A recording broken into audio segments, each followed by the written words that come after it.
এই যে সিদ্ধি করতেছে হাঁটি হাঁটি, কালকে 25 কিলোমিটার হাঁটছি, আজকে অলরেডি 15 কিলোমিটার শেষ।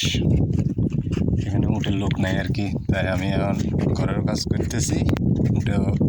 উঠে আর কি সিদ্ধি করতেছি, হাঁটতেছি আর কি।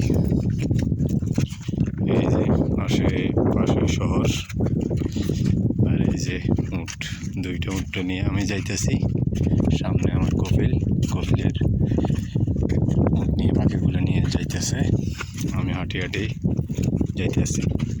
অলরেডি 15 কিলোমিটার হাঁটা শেষ, পা খুব ব্যথা করতেছে এই আর কি। এটা হচ্ছে বারাইনের বর্ডার দিয়ে আমি যাইতেছি।